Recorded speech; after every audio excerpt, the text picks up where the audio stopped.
One of the biggest fears that people have when they present is, what if I have a blackout?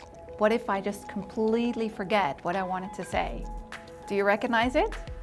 It's one of the questions I get the most often. What do I do when I black out? And I have two answers for you. The first one is don't panic. The worst thing you can do when you have a blackout is panic, because what is going to happen to the brain when you go into panic mode? It's going on autopilot, it's going into survival mode. So for sure you will not be able to produce any words that make sense.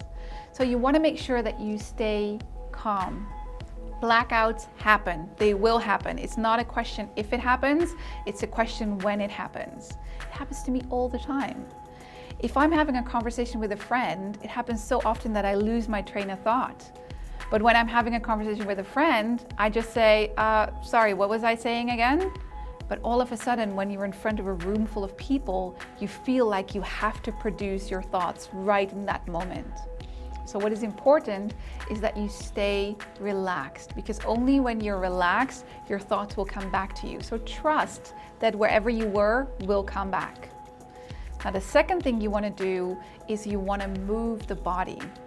The reason that our brain freezes is often because our body also freezes.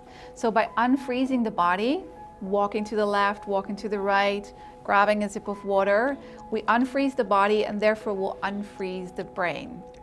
Now, if you don't have a lot of moving space because you're standing in a small room, there is also a really great tip, and that is just to wiggle your toes. Your toes are the furthest away from your brain. So when you start wiggling your toes, you'll reboot, literally you reboot the whole system. So make sure that you get moving and that you don't panic. Stay relaxed. And worst case scenario, you ask someone in your audience, sorry, I lost it. Where was I again? And it's a great way for you to check if they have actually been paying attention.